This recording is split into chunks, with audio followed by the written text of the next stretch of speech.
everyone. I'll take a minute to recap. We started the City of Ember. At the beginning of the book, there was this part called the instructions.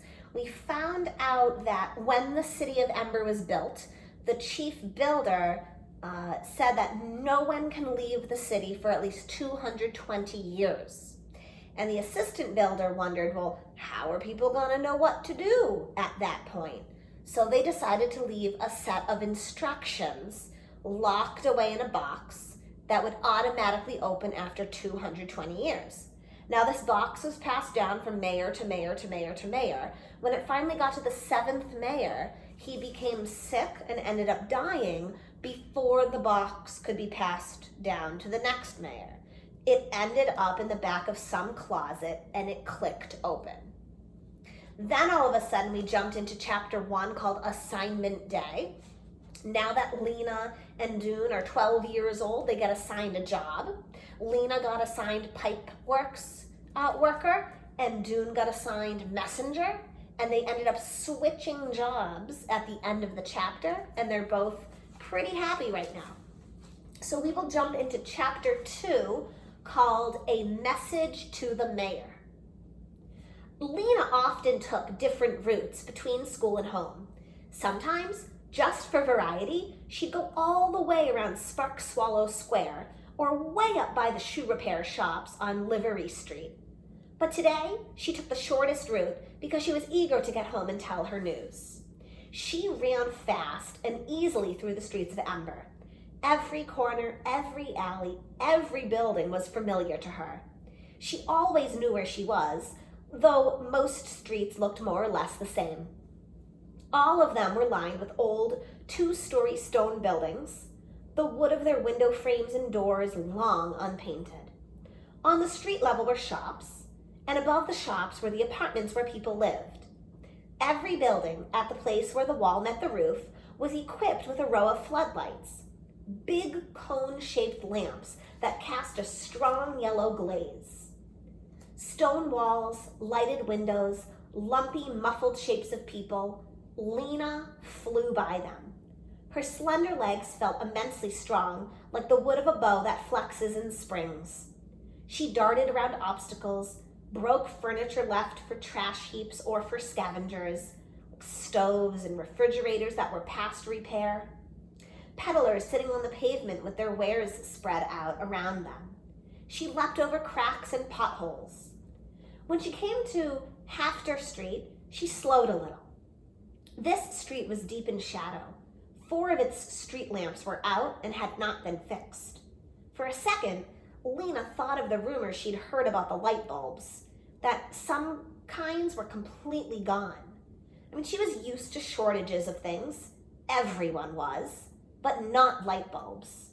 If the light bulbs for the street lamps ran out, the only lights would be inside the buildings. And what would happen then? How could people find their way through the streets in the dark?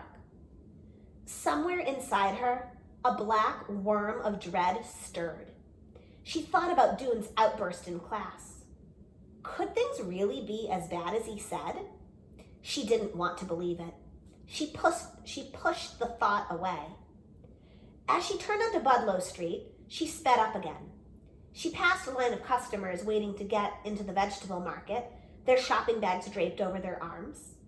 At the corner of Oliver Street, she dodged a group of washers trudging along with bags of laundry, and some movers carrying away a broken table. She passed a street sweeper shoving dust around with its broom. I'm so lucky, she thought, to have the job I want, and because of Dune Harrow of all people.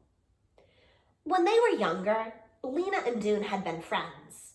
Together, they had explored the back alleys and dimly lit edges of the city. But in their 4th year of school, they had begun to grow apart. It started one day during the hour of free time when the children in their class were playing on the front steps of the school. I can go down 3 steps at a time, someone would boast. I can hop down on 1 foot, someone else would say. And the others chimed in. I can do a handstand against the pillar. Oh, I can leapfrog over the trash can. As soon as one child did something, all the rest would do it too to prove they could. Lena could do it all, even when the dares got wilder. She yelled out the wildest one of all, "Well, I can climb the light pole." And for a second, everyone just stared at her. But Lena dashed across the street, took off her shoes and socks, and wrapped herself around the cold metal pole. Pushing with her bare feet, she inched upward. She didn't get very far before she lost her grip and fell back down. The children laughed, and so did she. "I didn't say I'd climb to the top," she explained. "I just thought that I'd climb it." The others swarmed forward to try. Lizzie wouldn't take off her socks. Her feet were too cold, she said, so she kept sliding back. 40 Pen wasn't strong enough to get more than a foot off the ground. Next came Dune. He took his shoes and socks off and placed them neatly at the foot of the pole. Then he announced in a serious way, "I'm going to the top." He clasped the pole and started upward, pushing his feet, his knees sticking out to the sides. He pulled himself upward, pushed again. He was higher now than Lena had been. But suddenly, his hands slid and he came plummeting down. He landed on his bottom with his legs poking up in the air. Lena laughed. She shouldn't have. He might have been hurt, but he looked so funny that she couldn't help it. He wasn't hurt. He could have jumped up, grinned, and walked away, but Dune didn't take those things lightly. When he heard Lena and the others laughing, his face darkened. His temper rose in him like hot water. "Don't you dare laugh at me," he said to Lena. "I did better than you.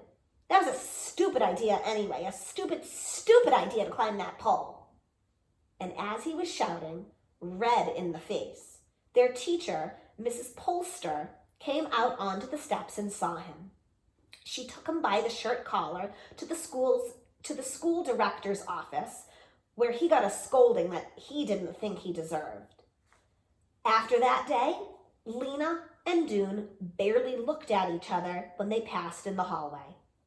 At first, it was because they were fuming about what had happened. Dune didn't like being laughed at, and Lena didn't like being shouted at. And after a while, the memory of the light pole incident faded, but by then, they had got out of the habit of friendship. By the time they were 12, they knew each other only as classmates. Lena was friends with Vindy Chance, Orly Gordon, and most of all, red-haired Lizzie Biscoe, who could run almost as fast as Lena could and talk 3 times faster. Now, as Lena sped home, she felt immensely grateful to Dune and hoped he'd come to no harm in the pipeworks. Maybe they'd be friends again. She'd like to ask him about the pipeworks. She was curious about it. When she got to Greystone Street, she passed Clary Lane, who was probably on her way to the greenhouses. Clary waved to her and called out, "What job?" And Lena called back, "Messenger," and ran on.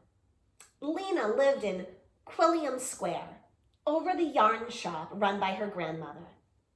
When she got to the shop, she burst in the door and cried, "Granny, I'm a messenger." Granny's shop had once been a tidy place where each ball of yarn and spool of thread had its spot in the cubby holes that lined the walls. All the yarn and thread came from old clothes that had gotten too shabby to be worn. Granny unraveled sweaters and picked apart dresses and jackets and pants. She wound the yarn into balls and the thread into spools, and people bought them to use to make new clothing. These days, the shop was a mess. Long loops and strands of yarn dangled out of the cubby holes, and the browns and grays and purples were mixed in with the ochres and olive greens and dark blues. Granny's customers often had to spend an hour unsnarling the rust-red yarn from the mud brown, or trying to fish out the end of a thread from a tangled wad. Granny wasn't much help. Most days, she just dozed behind the counter in her rocking chair. That's where she was when Lena burst in with her news. Lena saw that Granny had forgotten to knot up her hair that morning, and it was standing out from her head in a wild white frizz. Granny stood up looking puzzled. "You aren't a messenger, dear. You are a schoolgirl," she said. "But Granny, today was assignment day. I got my job, and I'm a messenger." Granny's eyes lit up, and she slapped her hand down on the counter. "Oh, I remember," she cried. "Messenger, that is a grand job. Oh, and you'll be good at it." Lena's little sister toddled out from behind the counter on unsteady legs. She had a round face and round brown eyes. At the top of her head was a sprig of brown hair tied up with a scrap of red yarn. She grabbed onto Lena's knees. "Lena, Lena," she said, and Lena bent over and took the child's hand. "Poppy, your big sister got a good job. Are you happy, Poppy? Are you proud of me?" Poppy said something that sounded like, "Hoppy, hoppy, hoppy." Lena laughed, hoisted her up, and danced with her around the shop. Lena loved her little sister so much that it was like an ache under her ribs. The baby and Granny were all the family she had now. 2 years ago, when the coughing sickness was raging through the city again, her father had died. Some months later, her mother, giving birth to Poppy, had died too. Lena missed her parents with an ache that was as strong as what she felt for Poppy, only it was a hollow feeling inside instead of a full one. "And when do you start?" asked Granny. "Tomorrow," said Lena. "I report to the messenger station at 8 o'clock. "Oh, you'll be a famous messenger," said Granny, "fast and famous." Taking Poppy with her, Lena went out of the shop and climbed the stairs to their apartment. It was a small apartment, only 4 rooms, but there was enough stuff in it to fill 20. There were things that had belonged to Lena's parents, her grandparents, and even their grandparents. Old, broken, cracked, threadbare things that had been patched and repaired dozens or hundreds of times. People in Ember rarely threw anything away. They made the best possible use of what they had. In Lena's apartment, layers of worn rugs and carpets covered the floor, making it soft but uneven underfoot. Against one wall squatted a sagging couch with round wooden balls for legs, and on the couch were blankets and pillows, so many that you had to toss them on the floor before you could sit down. Against the opposite wall stood 2 wobbly tables that held a clutter of plates and bottles, cups and bowls, unmatching forks and spoons, little piles of scrap papers, bits of string wound up in untidy wads, and a few stubby pencils. There were 4 lamps, 2 tall ones that stood on the floor, and 2 short ones that stood on tables. And in uneven lines up near the ceilings were hooks that held coats and shawls and nightgowns and sweaters, shelves that held pots and pans, jars with unreadable labels, and boxes of buttons and pins and tacks. Where there were no shelves, the walls had been decorated with things of beauty. A label from a can of peaches, a few dried yellow squash flowers, a strip of faded but still pretty purple cloth. There were drawings too. Lena had done the drawings out of her imagination. They showed a city that looked somewhat like Ember, except the buildings were lighter and taller and had more windows. One of the drawings had fallen to the floor. Lena retrieved it and pinned it back up. She stood for a minute and looked at the pictures. Over and over, she had drawn the same city. Sometimes she drew it as seen from afar. Sometimes she chose one of its buildings and drew it in detail. She put in stairways and street lamps and carts.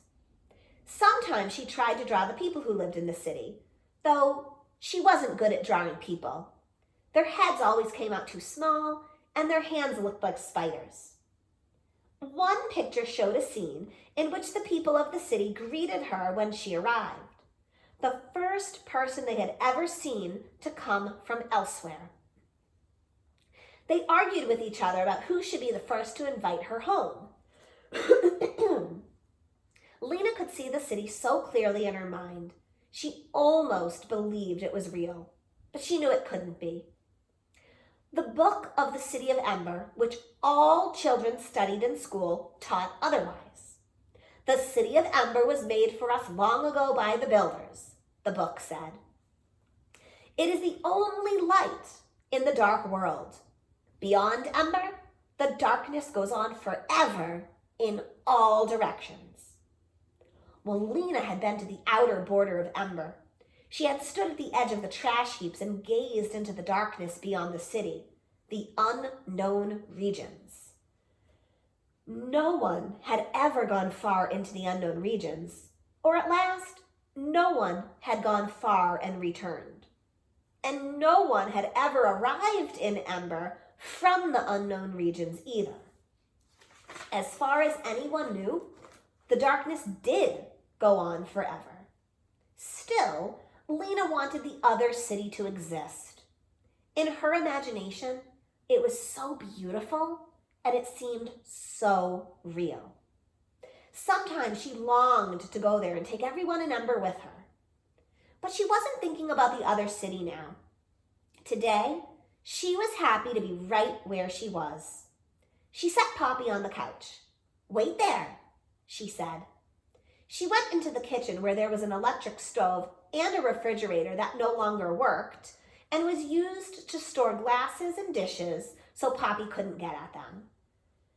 Above the refrigerator were shelves holding more pots and jars, more spoons and knives, a wind-up clock that Granny always forgot to wind, and a long row of cans. Lena tried to keep the cans in alphabetical order so she could find what she wanted quickly, but Granny always messed them up.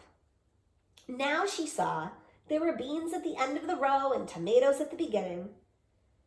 She picked out a can labeled baby drink and a jar of boiled carrots, opened them, poured the liquid into a cup and the carrots into a little dish, and took these back to the baby on the couch. Poppy dribbled baby drink down her chin. She ate some of her carrots and poked others between the couch cushions. For the moment, Lena felt almost perfectly happy. There was no need to think about the fate of the city right now. Tomorrow, she'd be a messenger. She wiped the orange goop off Poppy's chin. "Don't worry," she said. "Everything will be all right." Switching scenes. The messenger's headquarters was on Clothing Street, not far from the back of the gathering hall. When Lena arrived the next morning, she was greeted by Messenger Captain Alice Fleary, a bony woman with pale eyes and hair the color of dust. "Our new girl," said Captain Fleary to the other messengers, a cluster of 9 people who smiled and nodded at Lena. "I have your jacket right here," said the captain. She handed Lena a red jacket like the one all messengers wore. It was only a little too large. From the clock tower of the gathering hall came a deep, reverberating bong. "8 o'clock," cried Captain Fleary. She waved a long arm. "Take your stations." As the clock sounded several more times, the messengers scattered in all directions. The captain turned to Lena. "Your station," she said, "is Garn Square." Lena nodded and started off, but the captain caught her by the collar. "I haven't told you the rules," she said. She held up a knobby finger. 1. When a customer gives you a message, repeat it back to make sure you have it right. 2. Always wear your red jacket so that people can identify you. 3. Go as fast as possible. Your customers pay 20 cents for every message, no matter how far you have to take it. Lena nodded. "I always go fast," she said. 4, the captain went on. Deliver a message only to the person it is meant for, no one else. Lena nodded again. She bounced a little on her toes, eager to get going. Captain Fleary smiled. "Go," she said, and Lena was off. She felt strong and speedy and sure-footed. She glanced at her reflection as she ran past the window of a furniture repair shop. She liked the look of her long, dark hair flying out behind her, her long legs in their black socks, and her flapping red jacket. Her face, which had never seemed especially remarkable, looked almost beautiful because she was so happy. As soon as she came into Garden Square, a voice cried, "Messenger!" Her first customer. It was old Natty Prynne, calling to her from the bench where he always sat. "This goes to Ravnett Parsons, 18 Selverton Square," he said. "Bend down." She bent down so that her ear was close to his whiskery mouth. The old man said in a slow, hoarse voice, "My stove is broke. Don't come for dinner. Repeat." Lena repeated the message. "Good," said Natty Prynne. He gave Lena 20 cents, and she ran across the city to Selverton Square. There she found Ravnett Parsons, who was also sitting on a bench. She recited the message to him. "Old turnip head," he growled. "Lazy old flea face. He just doesn't feel like cooking." No reply. Lena ran back to Garden Square, passing a group of believers on the way. They were standing in a circle, holding hands, singing one of their cheerful songs. It seemed to Lena that there were more believers than ever these days. What they believed in, she didn't know, but it must make them happy. I mean, they were always smiling. Her next customer turned out to be Mrs. Polster, the teacher of the 4th year class. In Mrs. Polster's class, they memorized passages from the book of the City of Ember every week. Mrs. Polster had charts on the walls for everything, with everyone's name listed. If you did something right, she made a green dot by your name. If you did something wrong, she made a red dot. "What you need to learn, children," she always said in her resonant, precise voice, "is the difference between right and wrong in every area of life.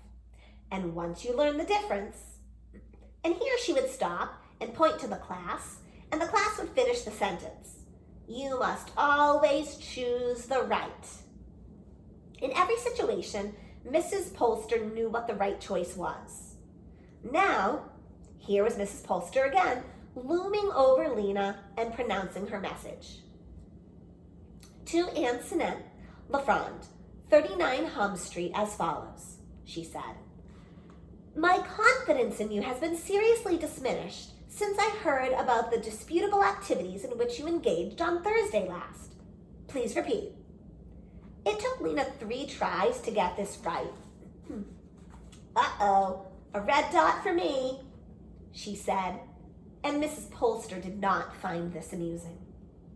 Lena had 19 customers that first morning. Some of them had ordinary messages like, "I can't come on Tuesday," or "Buy a pound of potatoes on your way home," or "Please come fix my front door." And others had messages that made no sense to her at all, like Mrs. Polster's. But it didn't matter. The wonderful part about being a messenger was not the messages, but the places she got to go. She could go into the houses of people she didn't know and hid in alleyways and little rooms in the backs of stores. In just a few hours, she discovered all kinds of strange and interesting things. For instance, Mrs. Sample, the mender, had to sleep on her couch because her entire bedroom, almost up to the ceiling, was crammed with clothes to be mended. Dr. Felinia Tower had the skeleton of a person hanging against her living room wall, its bones all held in place with black strings. "I study it," she said when she saw Lena staring. "I have to know how people are put together." At a house on Calloo Street, Lena delivered a message to a worried-looking man whose living room was completely dark. "I'm saving on light bulbs," the man said. And when Lena took a message to the Can Cafe, she learned that on certain days, the back room was used as a meeting place for people who liked to converse about great subjects. "Do you think an invisible being is watching over us all the time?" she heard someone ask. "Perhaps," answered someone else, and there was a long silence. And then again, perhaps not. All of it was interesting. She loved finding things out, and she loved running. And even by the end of the day, she wasn't tired. Running made her feel strong and big-hearted. It made her love the places she ran through and the people whose messages she delivered. She wished she could bring all of them the good news they so desperately wanted to hear. And this will be a good place for us to end today.